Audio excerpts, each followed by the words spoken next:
especially in the federal government and a lot of these agencies where a lot of the software does still run on-prem, that's a pretty big problem.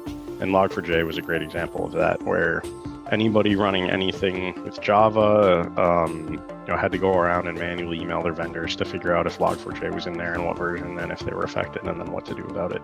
They had no idea. Folks didn't even know what language it was in, and there's some hilarious stories on Twitter of the maintainer of curl was getting spammed with emails from vendors demanding he respond on whether curl had log4j inside of it. It's not even written in the right programming language for that, but folks were just panicking, emailing everyone they could because they had no idea. Welcome to the Reimagining Cyber podcast, where we share short and to the point perspectives on the cyber landscape. It's all about engaging yet casual conversations on what organizations are doing to reimagine their cyber programs while ensuring their business objectives are top priority. With my co-host, Stan Wisseman, Head of Security Strategist, I'm Rob Borrego, Chief Security Strategist, and this is Reimagining Cyber. So Stan, who do we have joining us for this episode? Rob, our guest today is Dan Lawrence. Dan is the founder and CEO of ChainGuard Inc., and Dan is also a former Googler who has been deeply involved with a number of projects focused on mitigating software supply chain security risk, like the SIG-Store project and the supply chain levels of software artifacts, are better known as SLSA. Dan has been involved with the Cloud Native Computing Foundation. He chaired the Continuous Delivery Foundation Technical Oversight Committee and sits on the governing board of the Technical Advisory Committee for the Open Source Security Foundation. Dan, you don't have any time to sleep, man. You are involved in so much. Is there anything else you want to share with our listeners about your background? I think I forgot about some of those until you said it. No, thank you. No, I think you covered it pretty well there. It's great to see how active you are. I don't have that much energy anymore.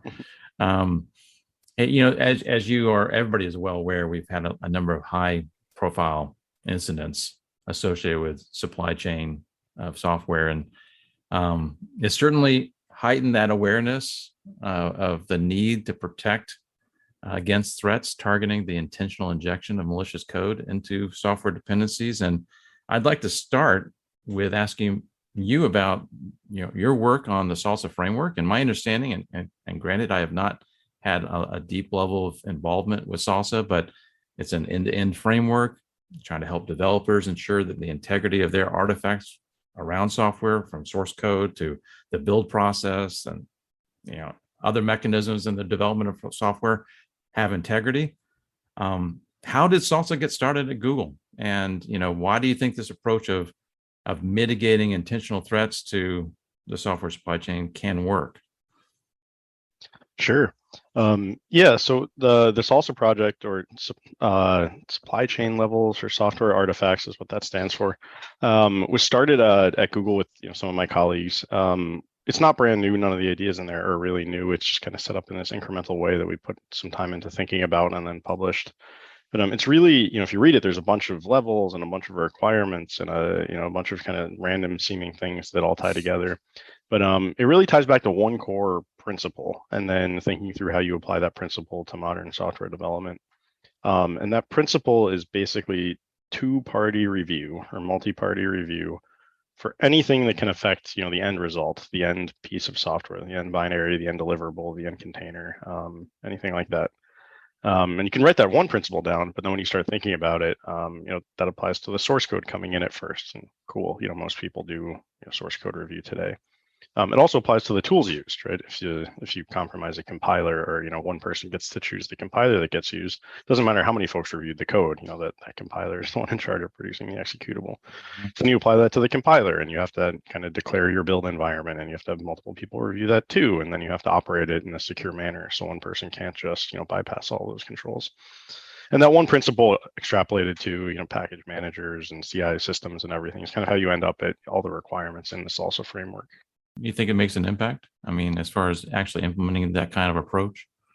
Yeah, I think it's the only way to make an impact. And this kind of goes all the way back to kind of what the birth of software supply chain security, or the kind of birth of the field, which was Ken Thompson's famous paper from 1984, Reflections on Trusting Trust, where he basically points out you can't trust computers, you can't trust tools, you have to trust people.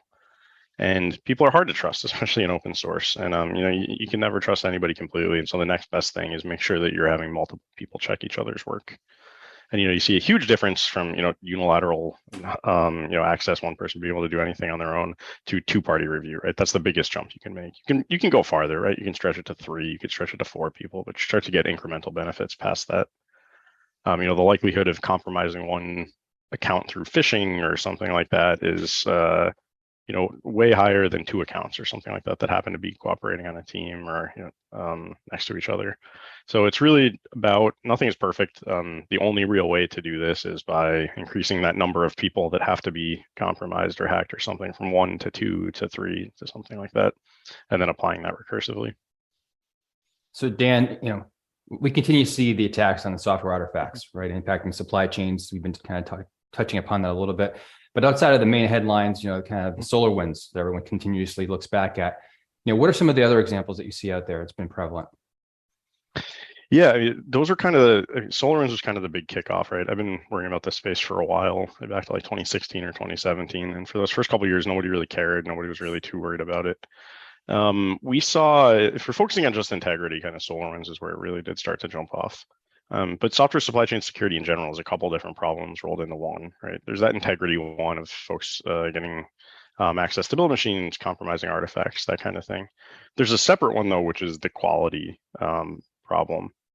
And so we've seen some waves of that in the past. I mean, the huge example there is, Log4Shell, Log4j. That one was on the 1-year anniversary of SolarWinds, almost to the day, I think.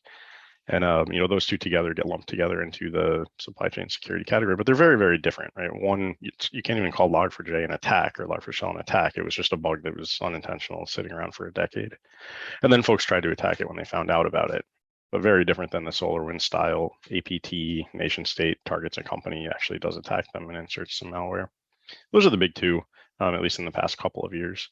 But we see more and more, and I think it's a reflection somewhat on us getting decent at other forms of security. Phishing is getting harder now that MFA is becoming prevalent. We're using HTTPS everywhere finally. If you remember using the internet, 5-10 years ago, a lot of websites still didn't have certificates that were valid. Folks were sending passwords in plain text to their banks at Starbucks over the Wi-Fi kind of thing. So we've gotten good enough at hardening a lot of these other attack points, and the supply chain is becoming the most attractive way for attackers now. Hey, Dan, one of the attacks I hear about is typo squatting. Can you expand for our listeners what that means? Sure, yeah, typo squatting. That's a really sinister one because it's almost more of a form of social engineering. And like I said, multi-party review, people are the answer. People are also the problem, right? We are the weakest link. Typo squatting is a tactic. It's been used in all sorts of areas, but it keeps happening in open source and in software supply chains, where an attacker will take a popular package, something that some library that a lot of folks use, and then kind of push a version with a slight change in the name, whether it's a typo or even something more innocuous like inserting a hyphen in the middle or something when you don't know exactly how the word is supposed to be spelled, and then try to trick folks into downloading that other version. You can see it with swapping out like a Unicode character. So, even if you're reading it, you can't tell it's a typo. It's actually just a different character or something in there. Or you see, folks just change or reorder the words or something like that. In my time at Google, we saw it happen all the time with libraries we'd publish on like Ruby Gems or PyPy or something like that, where it'd be called something like GCP-client-library or something. And then somebody would immediately publish like Google Cloud-client library. And like, it's not a typo. And if you're just an end user, how are you supposed to know which the correct one is?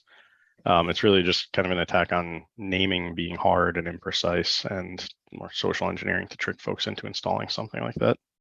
So there's no real known solution to that really today. It keeps happening. And you mentioned the different levels in SLSA. I mean, what is the difference between the different levels, and how do you see organizations pursuing a particular level? Do they try to go all the way to the right to like a level 4, or do they shoot for moderate 2 or 3? Yeah, it really depends. We broke those levels down for a couple reasons. SLSA was actually based on an internal framework we had at Google that's been written about on a couple white papers. But it was kind of those same principles, but applied inside of Google's environment. And Google's environment was a lot different, so we couldn't just kind of copy paste and apply those same things outside. But Google's environment was based around a single giant mono repo. A lot of folks have heard about, where all the code is in one massive repository for the entire company, and it uses a version of the it's open source. It's called Bazel, the compiler, but internally it's called Blaze. Where everything is built from source in kind of one step using that tool. So there's no intermediate packages that get checked out or fetched anywhere. Everything goes straight from source to production. And so those same principles are a little bit easier to apply in that environment than if you have, intermediate packages getting published by one person and downloaded and then turned into another binary, and then that gets turned into a container or something by a third person. That's where it started. And that was also set up that same way with 4 different levels, and they're kind of set up that way for teams to plan and folks to be able to take an incremental approach and recognize the fact that not everyone needs to be at the highest level. So it's a great tool for CISOs and technical leaders to be able to set goals for their team and have it decoupled enough where the team gets to figure out the how and they just get to set the what. Like, next year, 90% of our critical loads have to be at level 3. And folks have 12 months to then go figure out what the best build system they want to use is and how they want to get to that level on their own without kind of making all of those decisions for folks. So I think, right now we are seeing it a lot. We're seeing folks grab it and they love that concept of, I can just pick a number and a target and let folks, figure out how to get there on their own. And then we'll see it go up over time. I think level 4 is a pretty big jump today. If you actually look at the requirements from level 3, I think that's where the first wall really gets hit. To put it simply in words, like level 1 is basically use a build system. That's kind of how I think about it. Don't do builds on people's laptops. Use like a build system. Level 2 is, store the logs from that somewhere so you can look them up later if you want to. You could still get, and use pretty much any build system for that though. Level 3 now starts to be like, use one, configure it really well, make sure you're operating it securely. And level 4 is, most build systems out there today don't even support this stuff. So it's going to take a while before folks can get to it unless they want to roll their own. It's, hermetic builds with no network access and reproducibility at every step, that kind of thing. So unless you're deploying into a really sensitive environment, most folks aren't going to need to be at level 4 today. Yeah, it sounds to be kind of not the extreme, but it'd be nice to get there, obviously. Yeah. But, some of the SLSA source code requirements are around verified history and provenance, right? So this kind of takes us down to the path of Project Sigstore. Digital signature verifies kind of who signed the code has not been tampered with. When you think about those Sigstore's approach, what's different versus the kind of common code signing practices that have been taking place by vendors in the open source community? Yeah, great question. The Sigstore project got kicked off, I think, mid-2020, sometime around then, to try to figure out why digital signatures weren't more widely adopted across open source. There have been options, right? For decades. PGP's been around forever. PGP set up with this web of trust model where you get to meet folks in person and exchange keys and sign each other's keys after. It can be complicated, right? It's complicated. Yeah, and I think my theory there is never really reached critical mass because folks are bad at key management. There's a couple fundamental problems with users today. Password management, key management is another one. The PGP model can work if you're pretty confident folks are going to have a key for decades, that kind of time. And I can't keep my phone for decades. I lose stuff constantly. And I think, because of that, folks lose the keys too much to really build up that critical mass of that web of trust. So it never really took off outside of kind of hardcore circles where folks care more about that kind of thing. And then there's also like the kind of corporate model certificate authority world where you send a fax of your incorporation letter and business address on letterhead to a company and pay them a couple $100 and they give you a certificate that's good for a couple of years and you get to use that to sign your code. And that's more widely adopted, but really only in like the walled garden ecosystems of like Windows drivers or the Apple App Store, that kind of thing. Where they can control it, they can issue certificates, and they can kind of force people onto these models. So looking at all of that, we saw a bunch of parallels to the Let's Encrypt model. If you're familiar with Let's Encrypt, they were kind of a nonprofit public betterment group that got started up to help do certificates for the internet. So we talked about, touched on this a little bit earlier, but 5 or 10 years ago, it was pretty hard to get a certificate for a website. You had to do something similar. You had to find a CA, pay them some money, they'd email you back and forth, and you'd get a .pem file, and you'd have to copy it into your Apache config and figure out how to get it into the right place to get the domain to serve. And big companies did it, and even then there was still embarrassing, like forgetting to renew certificates and sites going down on certain days and stuff. And Let's Encrypt really wanted to figure out how to do that for the entire internet. So they built some new protocols to automate that process. They worked with the browsers to get their root trusted, and showed that if it's automated and the certificates are only good for a couple of weeks and people are constantly refreshing them, then it's actually a more secure world than the old one of manual verification and credit cards and stuff. And it worked. And over a couple of years, I think TLS adoption went from like 50% to like 98% or something across the internet. So it was massive by doing it for free and automating it. So we basically copied that playbook, but for open source code signing. We built a free certificate authority that you can get certificates from. They're only good for a couple minutes, so you don't have to worry about keeping them or losing them or leaking them or anything like that. And it's all automated. So every time you want to get one, you verify your identity. And the easy part was these protocols already existed. We didn't have to go make a new one like Let's Encrypt had to do. It's called OpenID Connect, and the browser window just pops open and you click login with Google and you verify your email address each time. So we can issue those for free and in seconds, and you don't have to manage keys. You don't have to think about it. The one thing folks can hold on to over long periods of time is their email address, right? You'd be kind of lost without one of those, without that same one. MFA, all of that stuff has helped protect that over time. So we've based everything off of that email address. That also happens to be the way folks identify themselves in open source. It's great because it can be as anonymous or I can never pronounce that word, pseudonymous, as you want it to be. It can be your real name at a real company, or it can be an alias, and you can have multiple of them depending on which communities you're working in. And folks do that. And it really just kind of allows you to build up a stable identity over time and make sure the code ties back to that. And what's the adoption rate? I mean, as far as in the open source projects, are you seeing an uptick? Yeah, it's been massive. Like this has only been around a year and a half, 2 years, something like that. And we're seeing kind of both the huge, large projects adopt it because they were struggling. So stuff like Kubernetes, one of the fastest projects, now signs all of their releases with it. A couple weeks ago, Python, the actual C Python interpreter started doing this for all of their releases. And then also we're seeing kind of the long tail support. So a lot of these package managers didn't support any signing at all. Some had like GPG support that wasn't really used, but some just didn't support it because there wasn't enough demand. And we're seeing like GitHub just announced NPM, the node package manager, will support SigStore. Python supports it for PyPy as well. Ruby Gems, Maven Central, all these open source package managers are now allowing it for their developers to use. Well, I'm going to switch topics. We had an episode last year, right, Rob, after the Log4j incident with Steve Springett. And, one of the topics, obviously, was the Log4j incident and this topic around software supply chain. And we got to the topic of software bill of materials and his work with OWASP Cyclone DX. And, that they have done a lot of work around creating this lightweight, quote unquote, SBOM kind of framework or format. And, the objective of an SBOM, if folks haven't seen that, heard that episode, is really to try to enable you to understand the components that make up a software package and be able to hopefully, with that greater awareness, respond faster if there's an incident.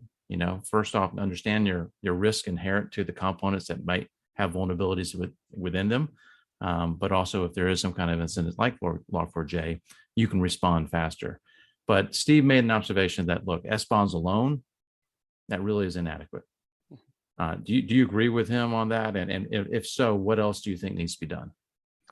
Completely. Yeah, I agree completely there. I started out as an SBOM skeptic. I've come around a little bit to, they do have a couple use cases where it does seem to be a religion, as far as who side you're on and all that. Yeah. I've come around. I think, there have been a bunch of docs and use cases and stuff published on, things SBOM can help with. And, I've settled on, two core ones, I think, do make sense. And we are seeing some usage for them, and, the regulations and stuff asking for them are helping there. The big one is the inventory management piece and transparency that way. And I think that's probably what Steve was referring to. And that's, when you buy a traditional piece of box shrink wrap software, a vendor gives it to you, you install it on premise on your servers, on your machines or something like that. Before SBOMs, before this whole world of transparency, you were kind of just at the mercy of the vendor in case something went wrong. You had to trust that they would tell you if something was wrong. And for the most part, vendors are well-intentioned. They try to do that. They publish, disclosures, but it's all kind of on their website. You might not know where to check.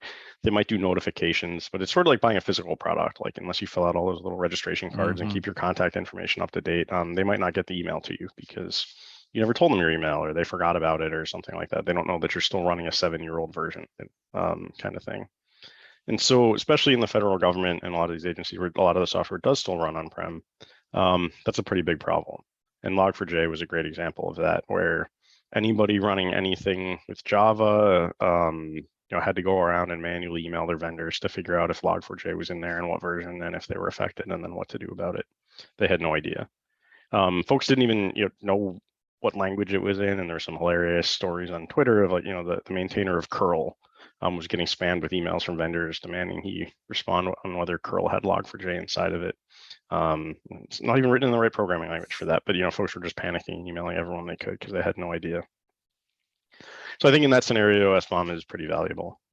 It starts to get stretched a little bit to folks asking for them for SaaS products as well. And transparency is always good. Tell me the SBOM for gmail.com or something like that. Sure, I want more data, but I'm a little more skeptical there. Like, what are you going to do with that data? You can't go patch that server. You can't turn it off. The vendor's already on the hook for that. So it's a little less useful in that case, in my opinion. The second case where it's useful, though, is purchasing decisions. We've heard that one a bunch. If you're a company and you're trying to evaluate 2 different vendors or 2 different pieces of software, and you're trying to get an understanding of the security posture of both, and you want to use that to inform your purchasing decision, you can ask for an SBOM. And if somebody gives you one and it's written in a 30-year-old unsafe programming language with out-of-date dependencies full of known vulnerabilities or something like that, and the other one hands you a nice slim one in a modern programming language with garbage collection and up-to-date dependencies and stuff like that, and that's a pretty big signal. You don't need to get down to every line and review that kind of thing. You can just kind of tell that at a high level. And you do see that one come up too. And I think that's something a lot of folks in the government are excited about, getting that transparency. I think, SBOM is pretty good at that known vulnerability asset inventory problem, but it doesn't solve the integrity piece that we started with. Right. It didn't help you with the intentional injection of malicious code into your software development processes. And I think that's why I was a little skeptical at first. A bunch of the debate and discussion around SBOM came up right after the SolarWinds, attack. And I don't folks weren't expecting line 37 in this SBOM to contain malicious DLL dot, package from this APT kind of provenance information in there. It wouldn't have helped at all with something like that. But it is part of the larger problem. So Dan, kind of pulling it all together, right? Sure. Are you seeing, you're right there in the driver's seat. You're involved in a lot of these different projects been going on for quite some time that you've invested your time and energy into. Do you feel we're making the right progress as it relates to software supply chain risks? I think progress is finally being made. Yeah, I think the regulations are really helping. Each month, each quarter, each week, sometimes there's new announcements coming out of the federal government. And they don't write a lot of software, so it's a little bit risky, having them write regulations on how software is supposed to be written. But they are one of the largest purchasers of it in the world, and so they have a lot more information and experience buying software than most folks do. And so, kind of combining those two, having the industry consortiums helping inform a lot of the stuff on best practices, and then having the government being willing to put the money where their mouth is and say we're not going to buy software unless it's been produced in a secure way, I think is driving a lot of change here. It's a classic type of negative externality style, long tail risk, where there's thousands of companies and probably only 2 or 3 or 10 are actually going to get hit, and hopefully their cyber insurance is going to cover that. Why should I change the way I do stuff? But until somebody comes along and actually puts regulations in place, it's going to be hard to get the industry to take it seriously. But thankfully that's happening, right? It's been a year and a half since the original executive order from the Biden administration, and stuff's been moving incredibly quickly for government pace.